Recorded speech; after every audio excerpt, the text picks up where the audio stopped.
Ladies and gentlemen, good afternoon. Welcome to CSIS and a special welcome to Undersecretary Tharoor. We're delighted you are here.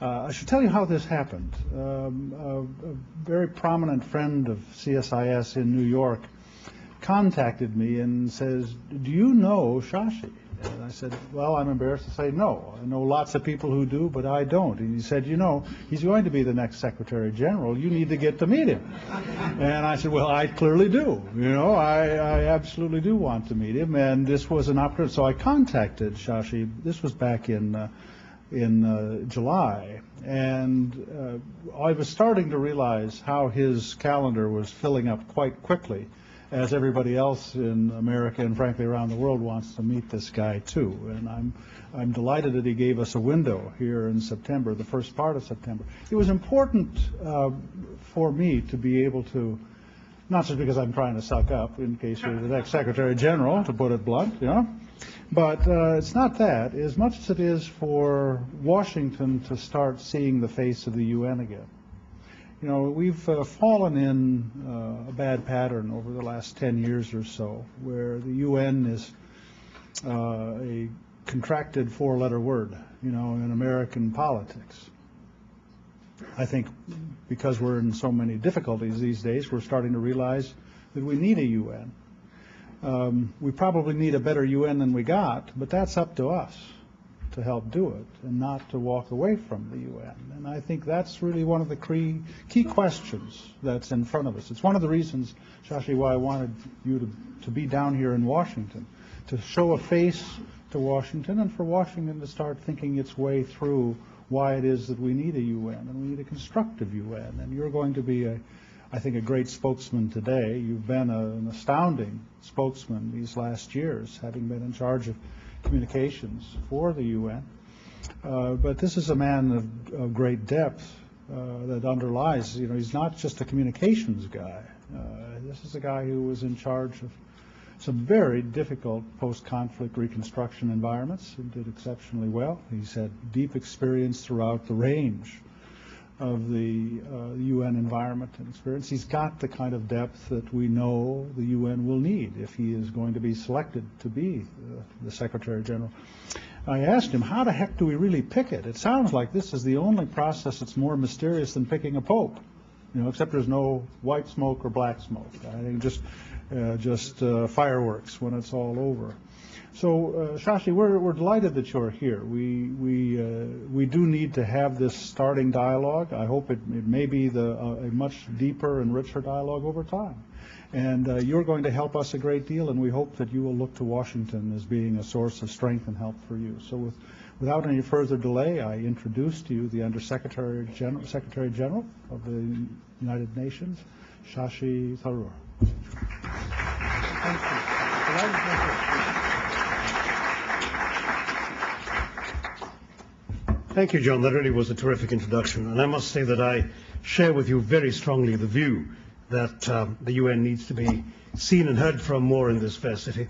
And that I think if this occasion today has achieved an interaction between the UN and Washington, and with all of you here, that in and of itself, I think, excuse me, will be a valuable event in and of itself. Excuse me. But I do want to say thank you all for being here. It's a genuine pleasure for me to address you under the auspices of the CSIS, an institution that has a reputation second to none as a home of serious and considered analysis of key global and social issues. And I do welcome the opportunity to discuss vital issues concerning the future of the United Nations here in Washington. Clearly, as one who hopes to be given the opportunity to serve the organization as we work together, and that together is important, to chart a course for our world into the second decade of the 21st century. Now, I know I scarcely need to tell anybody on the CSIS's mailing list that the United Nations started out as a vision in the minds of a handful of far-sighted men and women in 1945. President Franklin Delano Roosevelt and his successor, Harry Truman, principally amongst them, who were determined to make the second half of the 20th century different from the much-troubled first. So they drew up rules to govern international behavior, and in 1945 they founded institutions in which different nations could cooperate for the common good.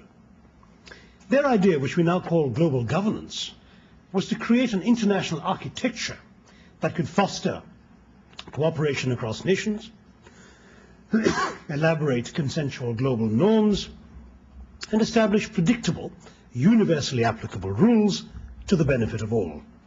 As an alternative, and I'm practically paraphrasing FDR's speech here to Congress after Yalta, an alternative to the military alliances and balance of power politics that had wreaked such havoc in the preceding 5 decades.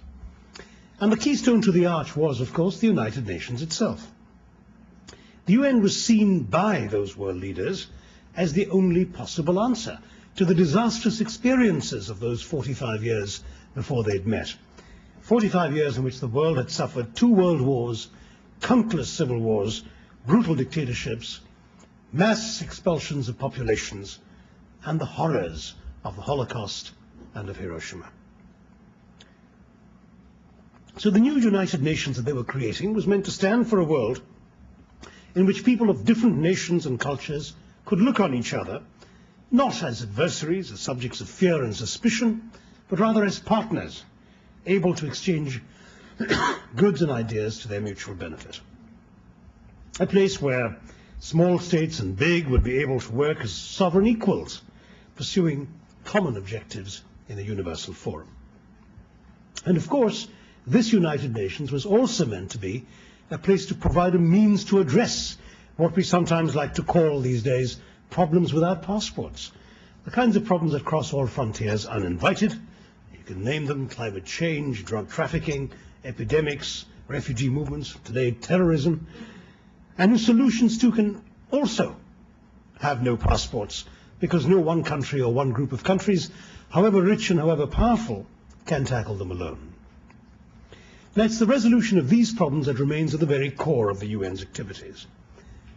And standing here in Washington, I think it's fair to say that even those countries that once felt insulated from external dangers by wealth or strength or distance now realize that the safety of people everywhere depends not only on their local security forces, but on guarding against threats from elsewhere, guarding against terror, warding off the global spread of pollution, of disease, of illegal drugs, and of weapons of mass destruction, and promoting human rights, democracy, and development. Jobs anywhere depend not only on local firms and factories, but on faraway markets for the goods they buy and produce, on licenses and access from foreign governments, on an international environment that allows for the free movement of goods and persons, and on international institutions that ensure stability. In short, on the international system constructed in 1945. And so in 2006, I would argue that the need for a universal means of global governance, a mechanism for international cooperation, indeed, let's call it by its name, for a United Nations, is stronger than ever, as strong as it was in 1945. Which leads me to the next question. What kind of United Nations should we build for the future? Now, of course, part of the answer to that question, as John Hammer's comments already suggested, must lie in a frank examination of the past. And I think we have to admit right off that the UN has never been and will never be a perfect body. It has acted unwisely at times, it has failed to act at others, and we can each find examples in this room, I'm sure, of the UN setbacks and failures. But the United Nations at its best and its worst is a mirror of the world. It reflects not just our divisions and disagreements, but also our hopes and convictions. As our great Second Secretary General Dag Hammarskjöld put it, the United Nations was not created to take mankind to heaven, but rather to save humanity from hell. And that it has. We must not forget that the United Nations has accomplished a great deal in the last 60 years. Most important of all, perhaps, in this capital, one can argue that it helped prevent the Cold War from turning hot. First, by providing a roof under which the two superpower adversaries could meet and engage with each other and with the rest of the world, and second, by mounting peacekeeping operations that ensured that local and regional conflicts were contained and did not ignite a superpower clash that could have sparked off a global conflagration. Today, while the Security Council grapples with Lebanon, the Palestinian situation, Iran, North Korea, the UN clearly remains at the heart of the challenges of world disorder and must respond effectively to them. Over the years, more than 170 UN-assisted peace settlements have ended regional conflicts. Over 300 international treaties have been negotiated at the UN, creating an international framework that has reduced the prospect for conflict among sovereign states. In fact, it's a little appreciated fact that right now, today, in the world, there is no single war going on between two sovereign states, not one. And that is an unusual fact in the history of the modern world. The UN has built global norms that are universally accepted in areas as diverse as decolonization and disarmament, development and democratization. And the UN remains second to none in its unquestioned leadership, experience and authority in coordinating humanitarian action, from tsunamis to human waves of refugees. When the blue flag flies over a disaster zone, all know that humanity is taking responsibility, not any one government, and that when the UN succeeds, the whole world wins. Our newly refurbished and replenished revolving fund for emergency response to humanitarian disasters both reflects and strengthens our ability to make a difference. And these are achievements we can build on. But since the best crystal ball is sometimes the rearview mirror, I hope you will allow me a personal look into the past as well. For the UN has not just changed enormously in these last 60 years, it has been transformed in the career span of the one UN official standing in front of you. If I'd even suggested to my seniors when I joined the organization 28 years ago that the UN would one day observe and even run elections in sovereign states, that the UN would conduct intrusive inspections for weapons of mass destruction, that it would impose comprehensive sanctions on the entire import-export trade of a medium-sized member state, that it would create a counter-terrorism committee to monitor national actions against terrorists, that it would send human rights monitors into a monarchy to see how the king was treating his own people, or it would set up international criminal tribunals and coerce governments into handing over their citizens to be tried by foreigners under international law. Well, I'm sure if I'd said any of these things to my seniors, they would have told me that I simply did not understand what the United Nations was all about. Because every one of those things would have seemed inconceivable to UN veterans of 1978. And yet the UN has done every one of those things during my span in that organization. I've seen the UN as a highly adaptable institution that has evolved effectively in response to changing times. And since it has worked in practice, my vision of the UN of the future is one that is firmly anchored in its own experience, even, and this is a horribly mixed nautical metaphor, even as it sails onward. But though our walls are lined with Nobel Prize certificates, we must not rest on our laurels. We need reform, not because the UN has failed, but because it has succeeded enough to be worth investing in. And the need for reform has become clear in recent years, and we live in a time when divisions in the UN have led to genuine worries that the old East-West divide of the Cold War is being replaced by a new and equally serious North-South divide. Many diplomats and international academic observers are speaking increasingly of a crisis of confidence in the UN system. But you know, we speak a lot of languages at the UN. Indeed, I am the Secretariat's coordinator for multilingualism. And my Chinese friends tell me that in their language, the Chinese character for crisis is made up of two other characters, the character for danger and the character for opportunity. Today we must see the danger and we must seize the opportunity. A series of far-reaching proposals was made by the current Secretary General, and at the World Summit last year, the largest single gathering of heads of state and government in human history at any one time on our planet, agreed on a plan to reshape the international architecture for the 21st century. We have to build on that level of political agreement and take our organization forward in the common interest. And that is where the new Secretary General comes in. 53 years ago, the first outgoing Secretary-General, Trygve Lie, described the post that he was handing over to Dag Hammarskjöld as the most impossible job in the world. A function described in the Charter as the Chief Administrative Officer of the organization, yet one with major unspecified political responsibilities and communications challenges.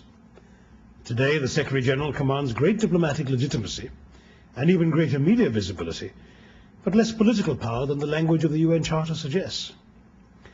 To be effective, he must be skilled at managing staff and budgets, gifted at public diplomacy and its behind-the-scenes variant, and able to engage the loyalties of a wide array of external actors, including non-governmental organizations, business groups, think tanks, and journalists. And he must work well, above all, with governments.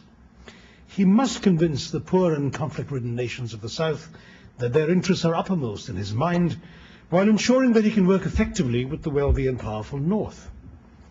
He must recognize the power and the prerogatives of the Security Council, especially its 5 permanent members, while staying attentive to the priorities and passions of the General Assembly. He must promote dialogue across the divides, geographic, political, ideological, and work with member states to search for common solutions. And he must present member states with politically achievable proposals and implement his mandates within the means they provide him. Above all, the Secretary-General needs a vision of the higher purpose of his office and an awareness of its potential and its limitations. In other words, to be successful, he must conceive and project a vision of the UN as it should be, while administering and defending the organization as it is. Truly an impossible job, but understanding what it takes is the first step to doing it well. I come to it, dear friends, with 28 years of service to the United Nations in a wide variety of areas: refugees and humanitarian work, peacekeeping, service in the Secretary-General's office, and now the management of a large department that I'm proud to say I've been able to reform. In the process, I've seen, from the inside and the ground up, most of the major types of challenges that a Secretary-General can expect to be faced with. I believe I can handle them well. I offer both continuity and change. Continuity with the best traditions of the United Nations. Change because change, as I've described it to you, is a constant in our organization. I believe an effective United Nations is essential as the indispensable global institution for our globalizing world. And a vital task of the Secretary-General, of the next Secretary-General, will have to be to ensure that the institution is ready for the challenges of tomorrow, that this 20th century organization can take on the challenges of the 21st century, building indeed on the changes that Kofi Annan has already introduced, but prepared to deal with the unpredictable problems of tomorrow. Now, let's have no illusion about the scale of the challenges. The divisions over the Iraq War dramatically affected the UN standing. Around the world, our image in fact went down in the US because the UN did not support the administration on the war, and it went down in many other countries because the UN was unable to prevent the war. We disappointed both sets of expectations, and we've seen something similar happening with regard to Lebanon, where on the one hand the UN was attacked for seemingly giving aid and comfort to Hezbollah, while our offices in Beirut were trashed and set on fire by people feeling the UN was not doing enough to protect the victims in Lebanon. This phenomenon of standing sometimes in the middle of every debate and being run over from both sides is part of the challenge a Secretary-General has to face. All the more ironic that the UN reflects, as I pointed out earlier, the realities of the world and the extent of our willingness to cooperate with and work with each other. Now, I'm happy to talk about all of this during our Q&A period, but as Secretary-General, I would focus on those areas that are within the Secretary-General's direct competence.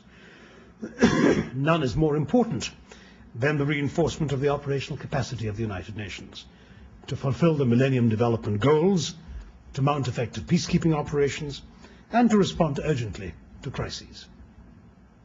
As the Chief Administrative Officer of the organization, a job assigned by the Charter, the Secretary-General must ensure the strengthening of the international civil service, and I would insist that staff of both sexes, of the highest competence and integrity, are appointed to responsible positions and that due regard is paid so that the Secretariat fairly reflects the cultural diversity of our planet. At the same time, there can be no place for the cronyism and nepotism with which we have sometimes been not unfairly accused. I spoke of continuity and change. There is much of the UN that must continue. Our work in development, the work of our agencies in the field, humanitarian relief, crisis response, to take but 3 examples. We must continue to improve our ability to mount effective peacekeeping operations. I think we all recognize that currently they take too long to deploy and are uneven in quality. The UN is and must continue to be a forum where the rich and the powerful can commit their strength and their wealth to the cause of a better world. And it must continue to provide the stage where great and proud nations, big and small, rich and poor, can meet as equals to iron out their differences and find common cause in their shared humanity. The UN will only succeed as a recourse for all and not as the instrument of a few. And to be that, the UN must embrace sensible reform. Mahatma Gandhi once said, "You must be the change you wish to see in the world." What is true for individuals applies to institutions too. The UN is no exception. If we want to change the world, we must change too. And I respectfully suggest that managing change is best done by someone who knows how to do it, who values and respects the traditions and principles of the institution he serves, and who understands that at the UN the diplomacy of management is sometimes as important as management itself. And a new Secretary General must also do everything possible to build on the reforms achieved in recent months. And we must promote democracy and good governance as essential to development.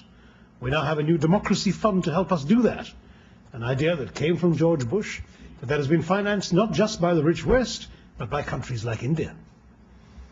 The UN must stand up for human rights everywhere, ensuring that the new Human Rights Council fulfills its responsibilities more effectively than the over-politicized Human Rights Commission that it replaced.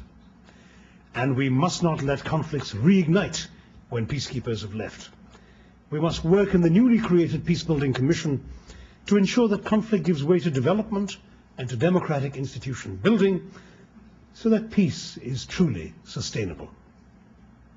These are institutions in which member states and the Secretary General will have to work hand in glove. Equally important, the doubling of the budget of the Office of the UN High Commissioner for Human Rights will permit us to make a difference in operational terms where it counts, in the field, not just in the conference rooms in Geneva. That's too early to say how effective all these recent innovations will be, and that's why it's a preoccupation of the new Secretary General, because the current one simply doesn't have enough time left to get these things moving. We all know the cliche that the proof of the pudding is in the eating, but at least I think we now have a recipe that should work. And there are other obvious tasks for a new Secretary General. The first is to ensure that the UN is organized to be ready to tackle a vast range of problems effectively, and to be prepared for new and completely unpredictable ones. 3 years ago, who had even heard of the grave risk of avian flu? As an immediate task, the new Secretary General must work together with states on the unfinished business of management reform, especially to ensure ethics, accountability, and transparency, together with truly independent audit oversight. I would focus on building issue-based coalitions across the North-South divide on specific practical problems, management inefficiencies, procurement policies, information technology, outsourcing, all areas that member states, both North and South, have an interest in, areas that have little to do with ideological politics. Now, if these recent changes and the steps forward that we can take with this unfinished business succeed, I believe we can set in place a structure that will allow us to move into the future with renewed confidence and allow the next Secretary General to concentrate on implementation. One word here in the capital of the richest country on earth: development. Development must be a major priority for the United Nations. Despite its remarkable successes in pulling millions out of poverty in recent years, Asia cannot afford to be complacent. Latin America is not much better off, and Africa continues to struggle. Let us not forget that at the World Summit, leaders from donor and developing nations alike made a strong and unambiguous commitment to achieving the Millennium Development Goals by 2015, and these, for the most part, are not on course to being met. The leaders devoted a separate section of their declaration to the compelling problems of Africa.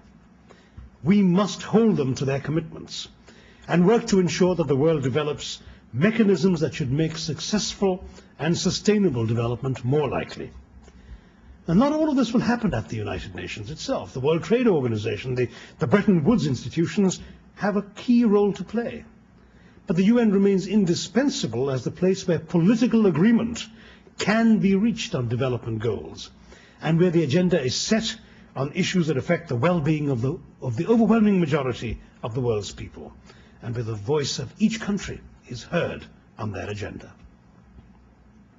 So I have, I hope, painted a picture of the United Nations of the future as one that's firmly anchored in its achievements, but eagerly engaged in transforming itself in the light of changing circumstances. A refurbished UN, built on the strong foundations laid down in 1945, buttressed by the innovations and achievements of the last 60 years, and renovated too to take account of the problems that we have uncovered in the course of dealing with the real challenges of the changing world outside. Realistically, it'll probably be a UN that is more sharply focused on areas where it has a proven and undoubted capacity to make a difference. It will, for example, continue to be the first port of call to coordinate the world's responses when major humanitarian disasters strike. It is currently the most successful practitioner and will likely remain the means of choice to monitor peace treaties. And when territories must be administered, while political solutions evolve and the modus operandi for lasting peace are established, the world will continue to turn to the UN, since it transcends any one government's interests but acts in the name of all. It will not, I imagine, lead military interventions, peacekeeping excepted, although its legislative bodies will undoubtedly remain the primary source of legitimacy for any such interventions. Well, where others have the capacity, the resources, and the will to keep the peace, the NATO in Afghanistan, the EU in Bosnia, the not yet, I fear, the AU in Darfur, the UN should stand aside and bless their efforts. And where the task, enforcing peace in Iraq, for instance, is clearly beyond us, we should offer political counsel and humanitarian assistance, but let wars be fought by warriors, not by peacekeepers. Above all, perhaps, I can see no other entity that could, with the same universality, the same efficiency, the same objectivity, provide the means to address the gaps and cracks in the facade of the international system, through which many of the 21st century's problems, from environmental degradation to global epidemics, to human rights abuses, to international terrorism, would otherwise prosper. So much then for the architecture. But as the old saying goes, a house is not a home. Something more, something extremely important, although not quite so tangible, is needed before we can be happy that our organization is all it can be in the 21st century. At this time of turbulence and transformation, it's a very simple thing. The new United Nations must encapsulate the 21st century equivalent of the spirit that informed its founding. We cannot afford to forget the ashes from which the UN was born in 1945. We have a duty to sustain this institution to ensure that the world is not again reduced to the ashes of that period 61 years ago. And so the UN must amplify the voices of those who would not otherwise be heard. It must serve as a canopy beneath which all can feel secure. And the UN of the future must never forget that it is both a result and a source of hopes for a better world, hopes that all human beings share. Now, to achieve this, those of us who work for the new UN must know when to speak up and when to listen. I think that there's little more valuable to a potential Secretary General than to hear the views and comments of those who care enough about the institution to come on a Washington afternoon to listen to him on that subject. So since I'm here to say that I hope to be at your service and that I'm here to respectfully request the opportunity to be invited to serve, let me, in speaking, also underscore the importance of listening and turn the floor over to you for your own questions and comments. Thank you very much for giving me a hearing.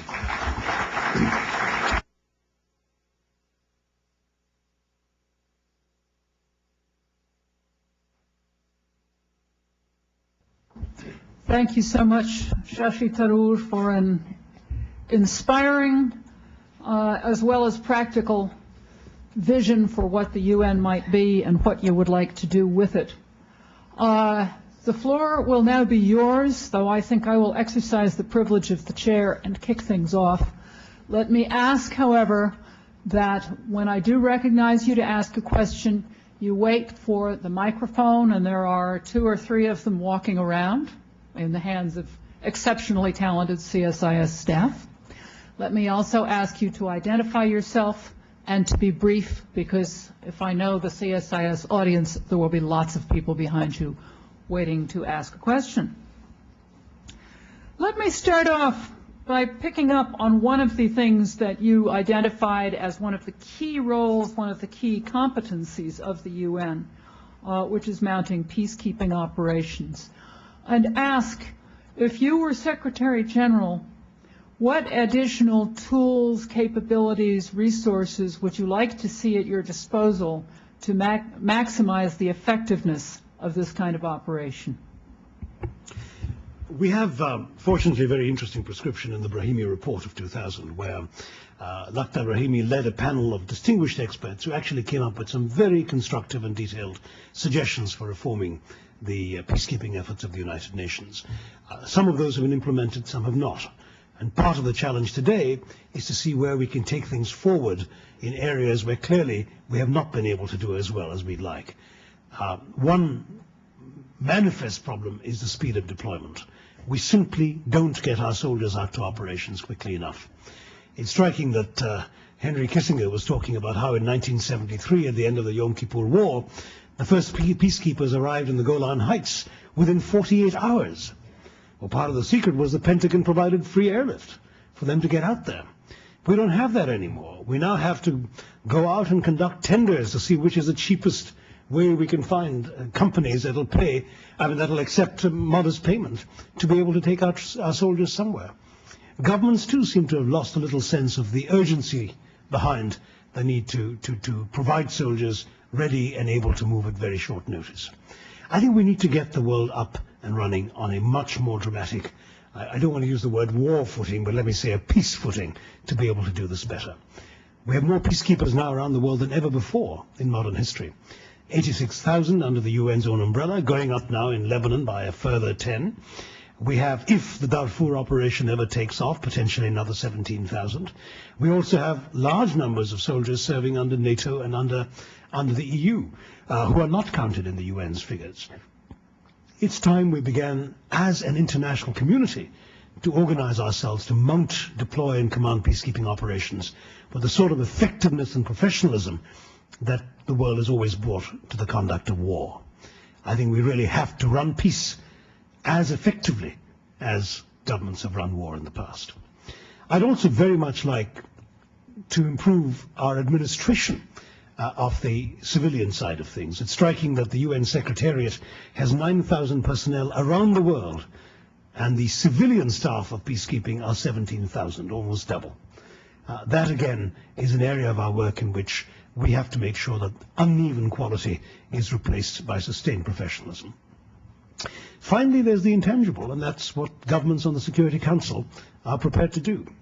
You know, Ambassador Schaefer, during my years in peacekeeping at the end of the Cold War from 89 to 96, I kind of evolved a formula from my own experiences, not always entirely happy experiences during those turbulent years. And that formula was very simple, that peacekeeping success really depends on 3 things, of which, by the way, the first 2 depend on the third. The first is a mandate, a viable, realistic mandate of something that is worth doing and that can be done. The second is resources, human resources, financial resources, military resources that are commensurate with that mandate. And the third thing, without which the first 2 are impossible, is political will. It's the political will of governments on the Security Council, which give us our mandates and vote us the resources, the political will of those countries that provide the troops, the political will of the parties to the conflict where we are deployed. Without that political will, we will not have a mandate we can execute, we will not have the resources to do it with, and we will have failure. So that intangible is one beyond the control of any future Secretary General to deliver by himself, but I think it'll be part of my job if elected to keep reminding governments not to send us in unless they have the political backbone to support us all the way. Bill Clark, and there should be a mic making its way to you.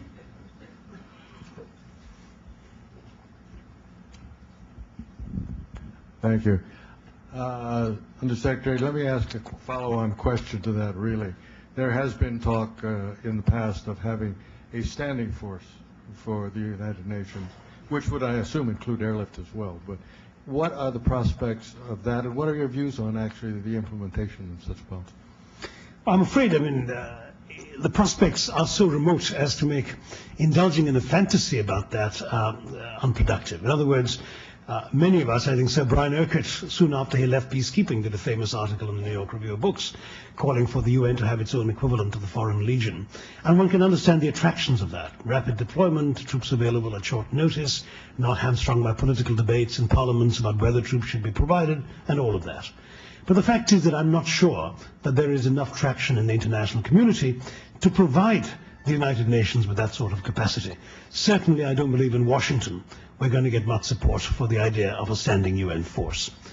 And I think, apart from what one might call the ideological objections to giving the UN that sort of capacity, let me say that there are some important practical considerations as well. If the UN had its own army, it would have to pay for it, maintain it, house it, train it, handle entire systems of promotion and discipline which right now are run by national armies. And at what point would it be capped? If we had a UN force of 5,000 or 10,000, they would have been long since deployed. We wouldn't have needed them when the next crisis came along. But we can't realistically ever imagine the kinds of resources it would take to have a UN standing force of 86,000, the number of troops we have in the field today. So for those reasons, I just think that idea will not work. What would work better would be if governments as member states of the United Nations were prepared to put their soldiers on a state of readiness, of stand-by rather than standing capacity, so that they could deploy, be made available much more quickly, and could deploy at a moment's notice. Yes, the gentleman right here in the second row.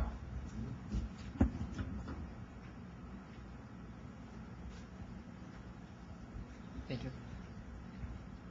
My name is Nikolai Zimin, Russian weekly magazine Itogi. Maybe my question is very undiplomatic, but it's the first question which comes to my mind. Mr. Tharoor, how do you consider your own chances to become next UN Secretary? I mean only one, small thing. Can you imagine the situation in which China will support the candidate for so important a visible post as a Secretary General for the person from India? Thank you. Thank you. No, I think you should ask undiplomatic questions. Let me encourage others to follow his example. No, first of all, as far as my chances are concerned, I doubt you ever come across a candidate who didn't believe his chances were good. So I can assure you that I'm no exception to that rule. I believe I have a decent chance, and I've had a straw poll behind us that took place in July, which was shortly after I'd entered and before I'd had much of a chance to campaign, as it were, in which I came a close second to the front runner, the Foreign Minister of the Republic of Korea. So I'm reasonably pleased with that result, and I've been going on from there. On the second question, I can assure you that, of course, I'm conscious of the fact that not only do you need a convincing majority in the Security Council, you need to avoid a veto from one of 5 countries that possess a veto. And I can assure you that, as far as I'm concerned, I have every reason to believe that there is no reason for me to think that I should not be a candidate because a particular country that you've mentioned would not be happy with that. I think that these are consultations that need to take place before candidates put themselves forward, and on that basis I'm quite, shall I say, comfortable with the idea that the countries that will be pronouncing on my future know what I have to offer them. Over here, blue and white shirt. My name is Dana Rob R. Daniels. My question is, looking forward, maybe for the next 20 years, the United Nations, by its charter, of course, is focused on nation states. And we talk a lot these days about failing states, etc. But so many of the forces that have emerged since the founding of the United Nations are not national in nature. They're commercial business forces, they're religious forces, ideological forces. Do you have a concept of how the United Nations, with its charter context, can better address, engage those other mighty forces that may be, in fact, as powerful as nation states going forward? Yes, in fact, that's a very good question, and it's absolutely pertinent to the challenges that any Secretary General would face at the beginning of the 21st century. Non-state actors in every domain, incidentally, even in the peace and security domain, where I talked about there being no war between states, but there's plenty keeping us busy in wars with irregulars and with non-state actors fighting states and other non-state actors. But apart from peace and security, there are the challenges you've mentioned and the opportunities that you've implicitly highlighted. Engagement with the business community is relatively new for the UN, but it took place and has begun effectively under the leadership of the current Secretary General Kofi Annan, with the creation of the so-called Global Compact, which gets private sector firms to sign on to principles that in fact have already been adopted by governments, principles of human rights, of labor standards, and of environmental protection, and now indeed of anti-corruption, which has been added to the list. Now that's one way of engaging with the private sector, but we can certainly do more with them. And that's certainly an initiative that I would like to continue and build on. We've come a long way from the days when the UN had a center on transnational corporations that was widely known as the Center Against Transnational Corporations. I think that we now recognize that in today's world, the private sector has an enormously valuable contribution to make, indeed to the very process of development, where private sector capital flows vastly outstrip what governments are able to give in development assistance. There's also, as you've correctly pointed out, non-governmental organizations, civil society institutions of various sorts. I'm proud that in my current function as head of the Department of Public Information, I've had to engage a great deal with these groups. And I found them refreshing, often committed, sometimes more idealistic than practical diplomats can afford to be, but extremely important to engage with because they represent, if you like, the unmediated public opinion of ordinary people around the world. And then, of course, we have various other forms, organized, disorganized, people out on the streets and people on the web and the internet, who all have their own contributions to make to discussing the challenges facing the world, and in some ways helping to provide the UN both with sources of support and sources of criticism. Now, we probably can't deal with every one of those, but we will certainly, I think, have to make an effort to engage with them, to recognize they're out there, and to see what we can do in partnership with them to carry them along with us. So thank you for bringing that to the attention of this group. Yes, over here in the third row, gentleman in the dark shirt. Thank you. Son? You can stand up so we can see you. Sure. David Turnbull. My question is, do you think the current structure of the Security Council is able to handle the changing and challenging nature of things that will face the UN in the coming century, in the coming years? And if not, do you see any prospects for change to that structure? Right. Well, in fact, there's no question that the Security Council reflects far more the geopolitical realities of 1945 than of today. The issue of change has actually been on the table since 1992, when the General Assembly set up an open-ended working group on Security Council reform. Though now, 14 years later, it's been widely and disrespectfully referred to as the never-ending working group on Security Council reform. But I don't mean to be facetious. The fact is there are important issues. It's one of these problems, sort of rather like a malady, in which the doctors all gather around a patient. They all agree on the diagnosis, but they can't agree on the prescription. The diagnosis is indeed that there are real anomalies and anachronisms. Mathematically, there's a problem. I mean, the fact is, in 1945, the Security Council was 11 members out of a total UN membership of 51. So 22% of the UN was in the Security Council. Today, it's 15 members out of a total UN membership of 192, less than 8%. And that means that a larger percentage of the membership, as well as an larger absolute number of states, feel that they're not adequately represented on that body. Then you've got the geographical balance within the Council, which still reflects much more a world that is past than the world of today. After all, Europe, 5% of the world's population, has 33% of the seats in the Council. This year, the Secretary General will be elected by a 15-member Council, 5 of whose members are members of the European Union. That's astonishing. I mean, we all love the European Union and respect it. It's an institution that in many ways stands for the values and principles that the UN completely shares. But where does that leave the rest of the world? You can well imagine the questions being asked in other regions of the world. And then the permanent membership has become a question too, because while 5 permanent members have an important place in the Council, there are other countries whose contributions to the international community in the last 60 years, financial contributions to the UN, peacekeeping contributions, development contributions, and so on, seem not to have been recognized in the structure of the Council. Now, all of that is the diagnosis, but in arriving at a prescription, we have a problem. And the problem is quite simply that the bar set by the Charter, the threshold set to amend the Charter, is an extremely high threshold indeed.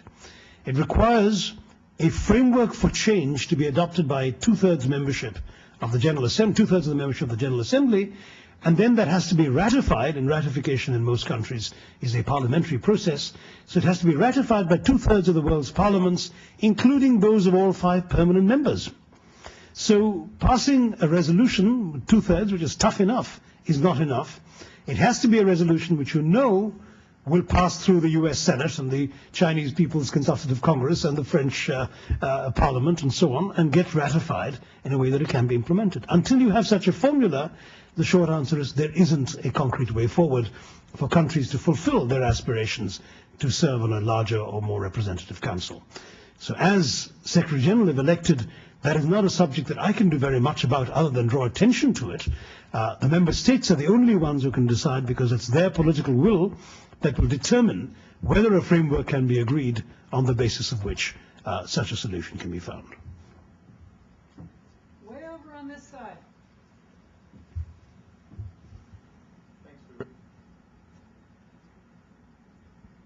Thanks for your very candid remarks, Shashi. One of the main themes... Identify yourself and your affiliation, please. Yes, I'm Michael Hrstishin from the U.S. Agency for International Development. One of the main themes that you focused on today was peacekeeping operations, and I'd like to go back to a remark that you made earlier with regards to the importance of professionalism for the civilian staff in peacekeeping operations. Many of those individuals now are on Series 100 or 300 contracts. Typically, they're on with the operations for 6 months, and then they're renewed. I'd be interested in your thoughts about the professionalization of those people, whether there's a career track for them, whether they should be brought in as permanent staff members of the United Nations, and how you see their growth as a very important ingredient in the success for the UN in peacekeeping operations. Thank you. No, I agree entirely that this is exactly what needs to be done. We have created a sort of caste system where the people working in the so-called regular budget positions of the United Nations have security of tenure, predictability, various benefits, and people doing the tougher jobs out in the field in peacekeeping, for the most part, are people on the kinds of contracts you describe. And that simply is wrong. It simply should not be allowed to continue.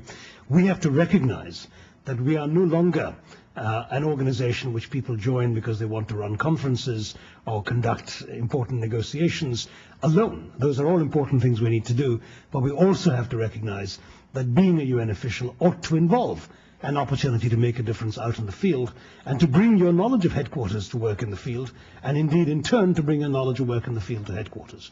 We don't have that yet, and I think there are immediate steps that can and should be taken to creating both a larger cadre of personnel who will be able to translate their peacekeeping experience into further service in that area, but also to create conditions of service which will permit much more permeability between those in the regular budget type positions and the ones in peacekeeping. I think a lot of our functions at headquarters are functions that need to be replicated in the field. We need legal officers in the field just as much as we need them in New York. We need administrators in the field as much as we need them in New York. There is no reason whatsoever to have 2 different kinds of categories of people. We should have one set of people who are able to do the good job, and most countries, foreign services certainly run that way. There's no reason why we at the UN shouldn't. Well, there is a reason, and part of that reason is the entrenched structural issues which have led to the situation we're in today, as well as the costs that would be involved in transforming it. But those would be one-time costs, and I'd like to work with the governments to ensure that we can do this in a way that doesn't come as too much of a sort of sticker shock problem for member states, but they can transform the UN over a period of years, but not too many years, say over a period of 4 or 5 years, into a truly mobile, efficient, and integrated civil service. Yes, there's a lady in black at the back of the room on this side. Hi, Laura Stein with Internews. I wanted to ask about your current department, the Department of Public Information, as communication is a critical tool for building public support and political will. If you can talk about reforms that you've overseen in that department and what else you think needs to change to improve broad communication with the public. Thanks very much. Yes, I did indeed go into that department with a mandate of reform, and I'm very pleased to say that that is indeed what I was able to do. I started off, in fact, I walked in by asking, what is the mandate of this department? And I was handed 38 pages of extracts of General Assembly resolutions. That's the way in which we have traditionally done our work. The General Assembly keeps passing resolutions that invite the UN's Information Department to increase worldwide awareness of the problems of outer space, or to create information materials on the difficulties of straddling migratory fish stocks. Now, all of this is important, I'm sure, but if you have long lists of priorities like that, basically nothing gets done. And what becomes essential then is to have a different vision of what it is that you are there to do in the information business. Well, that's what I started telling my staff. I said, you're not here to write a press release or design a website or print a poster. You're here in the knowledge that without your work, the substantive purposes of the United Nations would not succeed. In other words, the peacekeepers, for example, would not be able to succeed if without the information work you're doing, countries didn't understand what the peacekeepers were trying to accomplish. The populations amongst whom they were deployed didn't know what they were doing. The troop contributors had no incentive to continue supplying the troops. Countries in the Council didn't want to continue voting for them to continue, and so on. So the reorientation became what I suppose in management jargon we'd call a client orientation in our department. We basically turned to the substantive parts of the UN and said, you're our clients, you're the Department for Disarmament, or you're the Department for Humanitarian Affairs. Tell us what are the big issues you want us to be able to project for you. And that was the major transformation that I started off with. I also came up with a new operating concept for the department, a new operating model, hived off bits of the department I felt we could do without, including the much-prized cartographic unit, which I thought really belonged in the peacekeeping department and not in public information, and proceeded to close some offices in the field, something which I suppose I'm pleased to say almost nobody else I know of in the UN has successfully done, but I'm not entirely pleased to say it because I still bear the scars. Countries are usually in favor of reform in theory, but very rarely in their own backyards. And it was not easy going to be able to consolidate our presences, for example, in Western Europe into one regional center and close some offices in the interests of efficiency in a budget-tight environment. Further, I tried to bring in a culture of evaluation that we didn't have in the Secretariat before, where each of my managers was trained in producing something called an annual performance impact review. Every year, they have to evaluate the impact of the products and services for which they're responsible, and they don't just do this as a paper exercise, they actually have to present and defend this in front of the other managers in the department. And all this was a way of trying to move the department forward into an atmosphere of efficient, purposeful action, so we could actually get results for the objectives that we were set. I think that reform is always an unfinished business. There's always more to be done. But I think in these few years, I have been able to get the department into better shape than it was before, and I've discovered how much can be done, even despite the limits and constraints of the General Assembly's rules and practices. The gentleman here in the bright blue necktie. Thank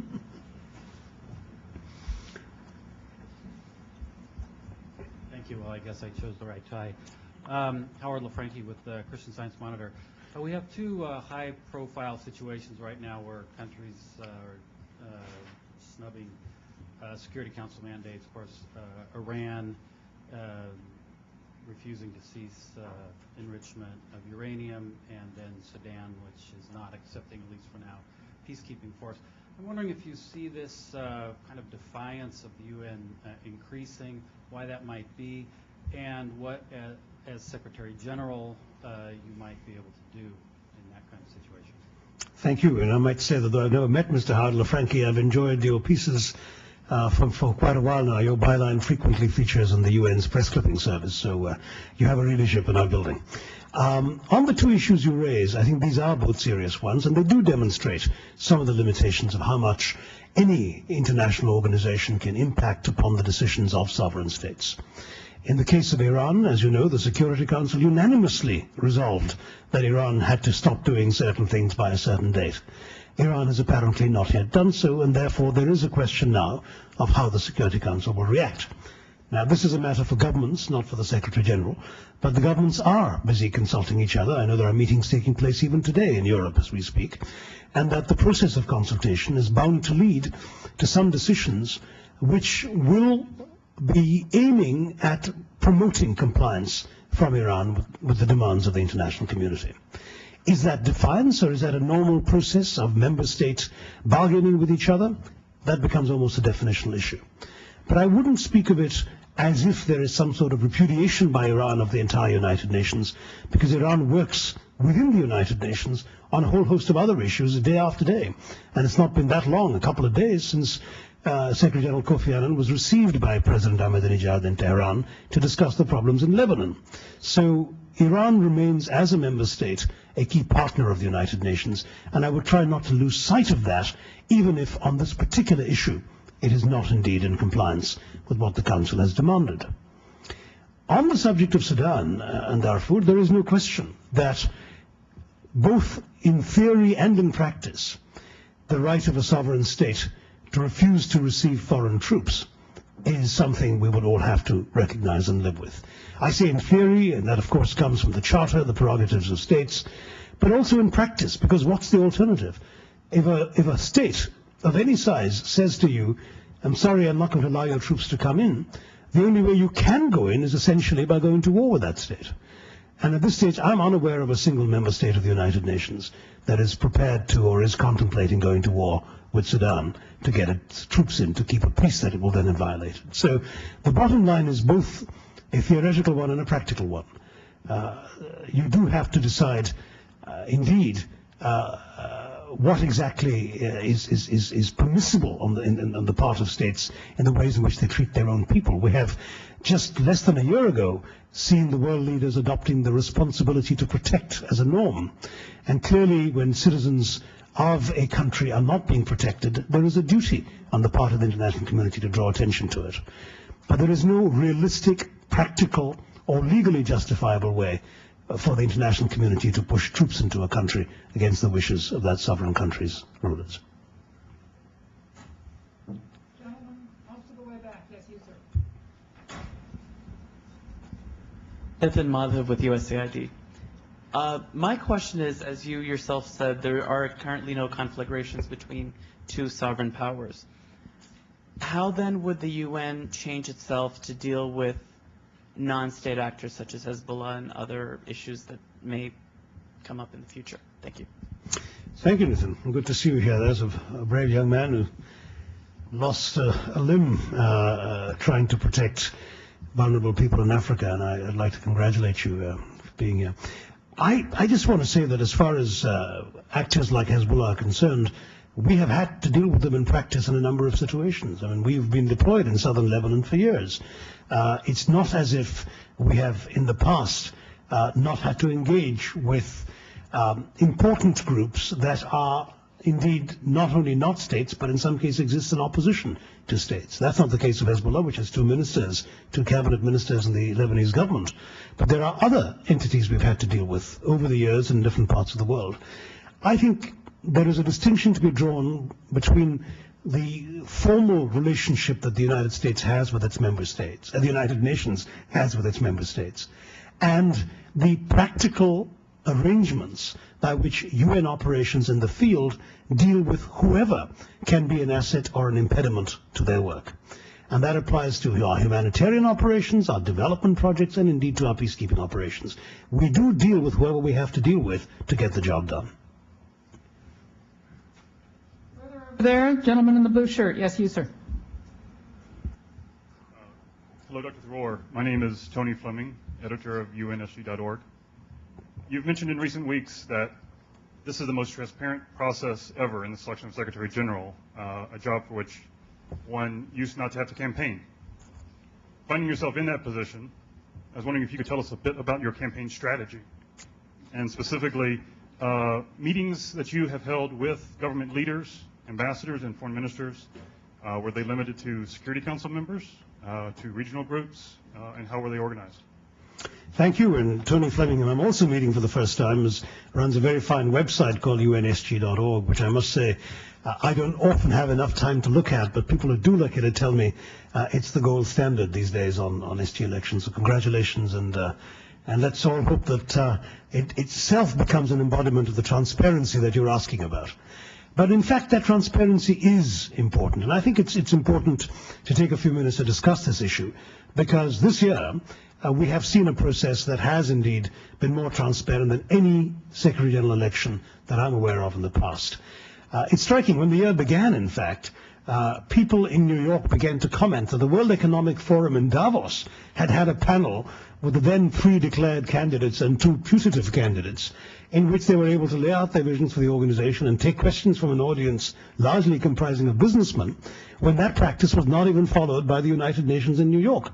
And ambassadors started saying, well, why shouldn't we? And why is it that the Security Council meets behind closed doors and discusses whatever names that have come to them by some mysterious process, and suddenly out of nowhere emerges this rabbit out of a hat who's going to run the Secretariat for the next few years? I mean, why should it be that way? And that questioning led to some real restiveness on the part of the membership as a whole. There was a very interesting Canadian paper which laid out very clearly, I think, some of the areas of discontent that some member states had felt with their being excluded from an important process in the selection of a Secretary General. And there was even a serious discussion of a draft resolution that would have required the Security Council to send more than one name to the General Assembly, because the Charter says the Secretary General is appointed by the General Assembly on the recommendation of the Security Council.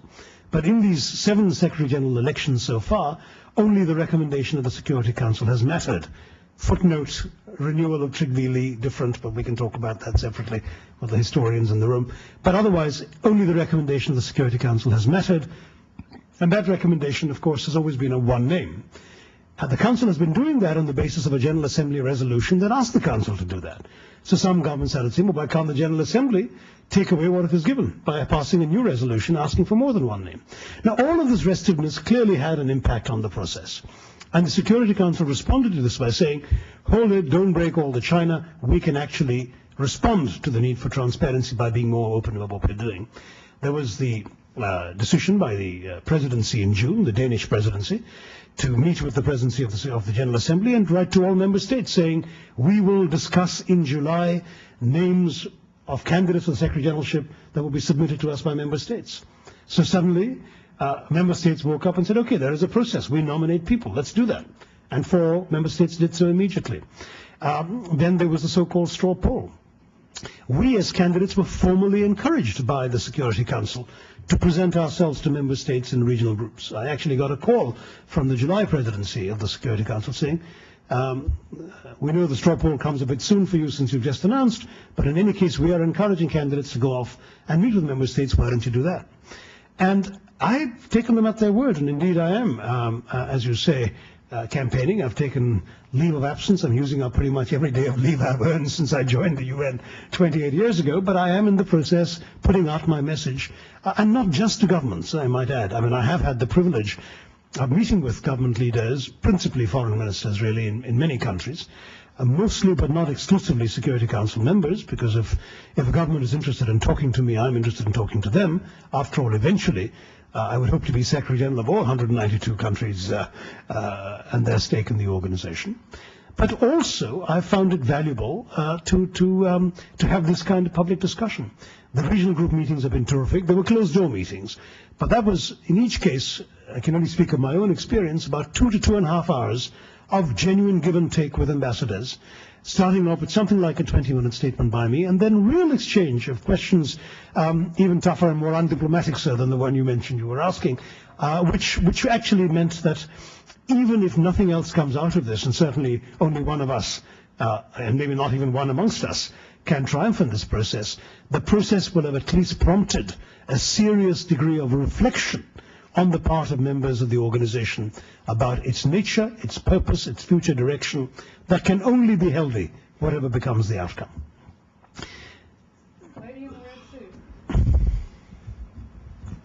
Rida Fakhri with Al Jazeera International.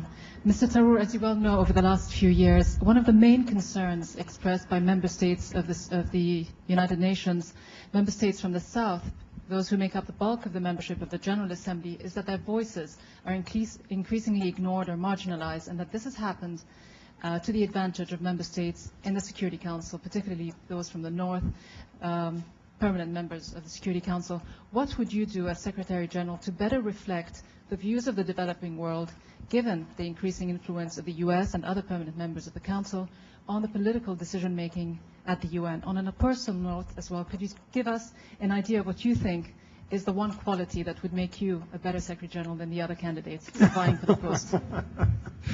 Thank you, Gita. Well, Gita is an old friend, so she can get away with a question like that. One quality. What's the one quality that makes you a better journalist than anybody else, Gita? Let me say very seriously that the question you raise is a serious one, because I have been alarmed to see the old, East-West divide now seemingly giving way to a North-South divide in the organization. A divide that has been growing in the last couple of years, and that seemed to crystallize around the question of management reform this year. And it does go down, quite rightly, as you implied in your question, to a question of, shall we say, turf within the organization, of power, the balance of power within the organization. A perception that the UN had rested for a long time on a powerful Security Council, powerful in the peace and security area, and a powerful General Assembly, powerful in the norm-setting area and in the finance and budget of the organization. And that the tilting of this power balance has been in favor of the countries on the Security Council, in particular, therefore, the permanent members, at the expense of the larger membership. This diagnosis, whether it's accurate or not, is very much part of the perception of many countries of the G77. But very clearly, this has to be taken into account by a new Secretary General. I think for that reason it's important that a new Secretary General be from a country of the G77, a country, in my own case, which has had a voice in that body, and therefore will be able to bring a certain perspective of both sympathy and belonging to the process of discussion within the organization. But equally, I think one will have to address some of the specific issues that have resulted in that sort of concern. Let me give you one example. In the reform package that was put forward earlier this year, which, as you know, most graphically resulted in this divide with a 120-50 vote, with all the countries of the G77 voting on one side and all the countries of the West voting on the other, which is really most unfortunate and must be pulled back from. In that package, there was a proposal that's been called the governance proposal, which was that the point was made that the Secretariat tends to be micromanaged by member states in the Fifth Committee, and instead of having all 192 countries going over every detail of our budget, why not have a smaller committee of countries which would do all the work and then report to the larger membership? And that created a huge uproar from the G77. And a moderate colleague, the South African ambassador, said rather emotionally, "I've spent my entire life fighting the notion that a small group of people can decide for the rest of us." Now, the moment he said that, we were on terrain where no one can win. I mean, you were on an emotional, political terrain which goes right beyond the issues of micromanagement or management efficiency into something quite different. My own attitude would be to pull that proposal right back and tear it up. As far as I'm concerned, that is not a debate that is worth creating heartburn over. If it means that my staff and myself would have to spend that many longer hours answering questions from 192 ambassadors and having member states take that many more bites of the management cherry, that is a price that I believe we should be prepared to pay to run an organization that truly belongs to all member states. Because the ultimate objective is not just in that particular instance efficiency, but a sense of belonging and the sense that every country, however small, feels it has a stake in the organization. And I'd be prepared to pay that price.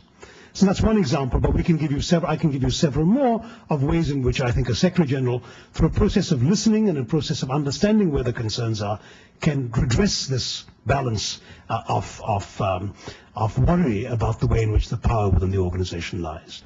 Of course, the Secretary General has to work very closely with the Permanent Five. There's no question about that, particularly since on so many peace and security issues, they are both as indispensable partners and the ones who can do most to prevent serious accomplishment. But at the same time, the Secretary General must be accountable to the entire membership, and that is going to be very much my calling card. On the one quality, I won't try and answer that question. I'd like to think of myself as a composite package. 28 years of experience, various specific skills, a track record I can stand on, a long paper trail. I hope a safe pair of hands, somebody from whom people need not expect too many unusual or unexpected surprises because they've seen me tested in various crucibles. And I hope finally somebody who really cares passionately about this organization, about the values and principles it stands for, and will try and use that caring to articulate a vision of it to the world, which I hope might inspire some more faith in the UN. Lady in black right here, second row. Excellent answer, sir. I would vote for you if I had a vote. Thank you. Let's quickly get you onto the Security Council. You're welcome to, sir. Melissa Sinclair from the National Defense University, and my curiosity was piqued by your comments on development at the end of your talk.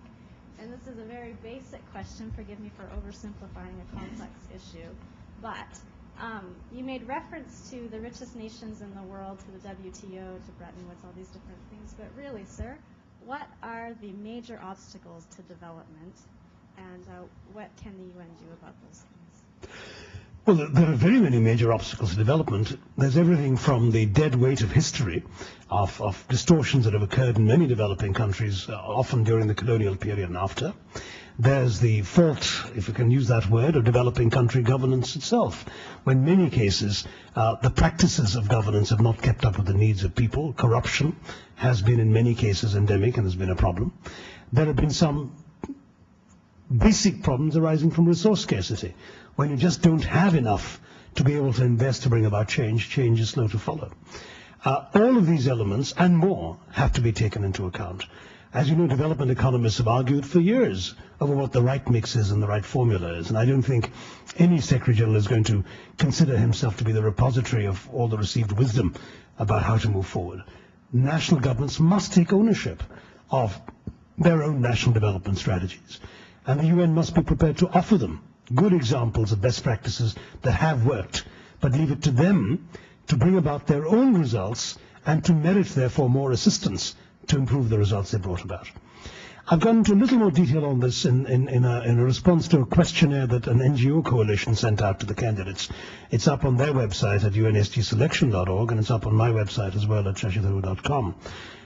There are no magic bullets in development, but I think it is really a shame that after all these years, with the technology, the resources, the ideas that are around in the world, that still so many people go to bed hungry, that so many people try to make do on less than $1 a day. It doesn't need to be that way. White shirt, towards the back. I am Josh Silva from Council for Community of Democracies. I just want to thank you for taking my question. And I touched a little bit on democratization and UN promotion of it.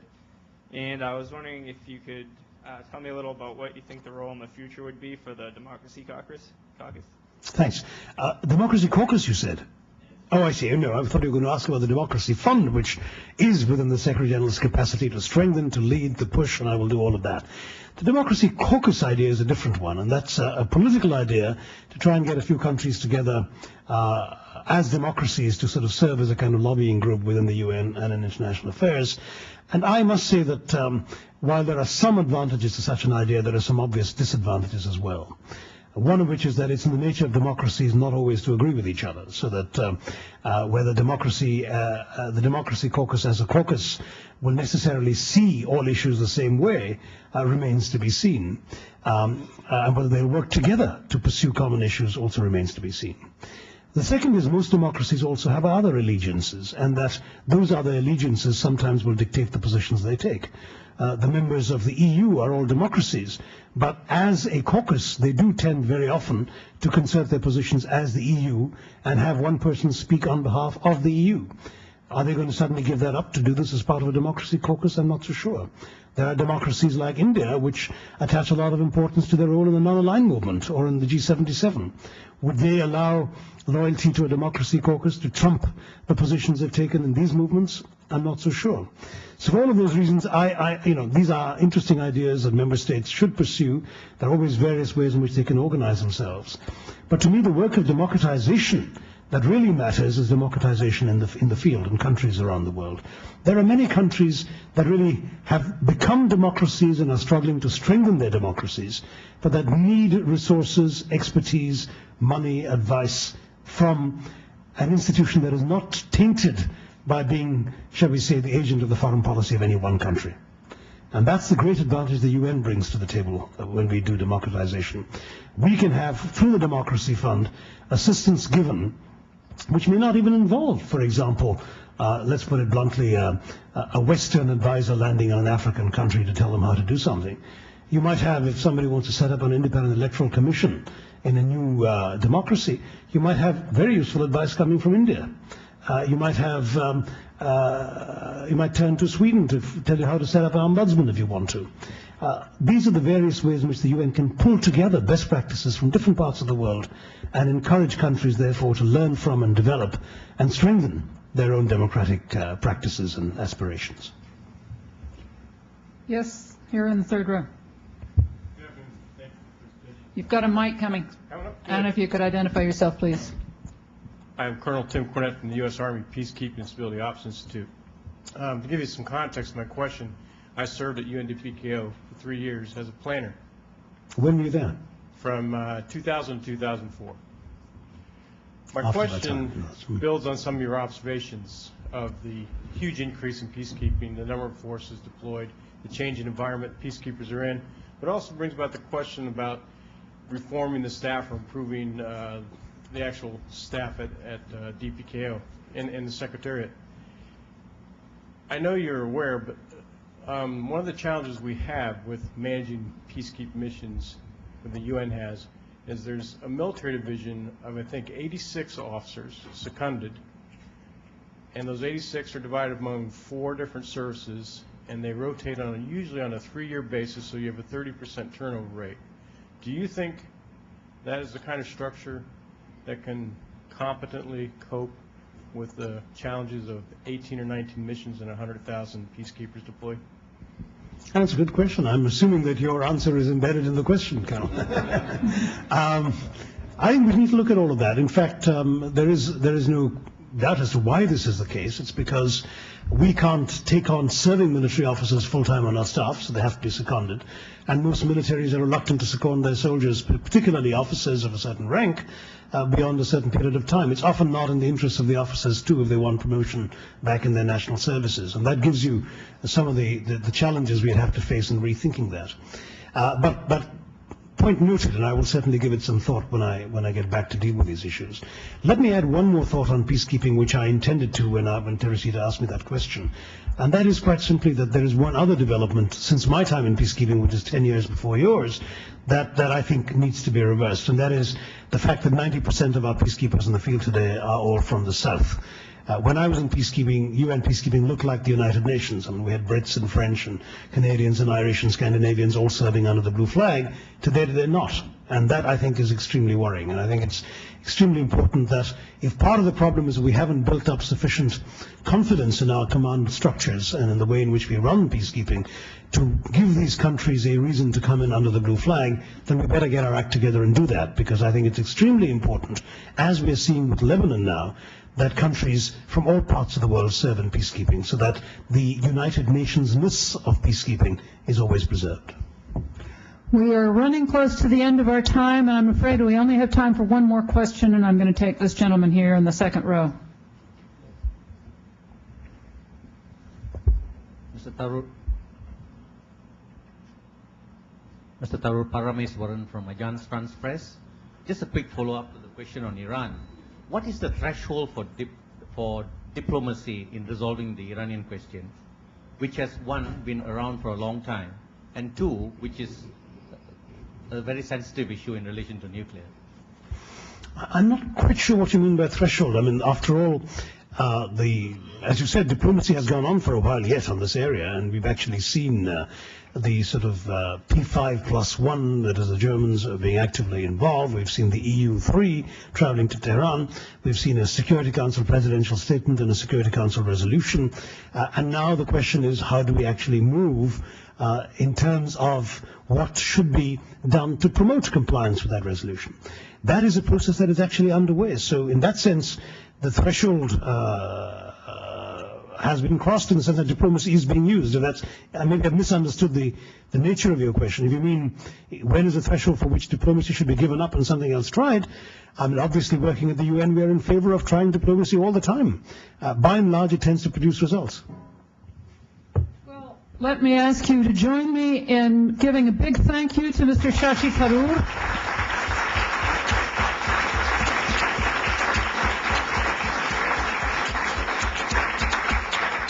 And however the next few months unroll, I hope this will not be the last time we see you here at CSIS. Thanks so much for being with us today.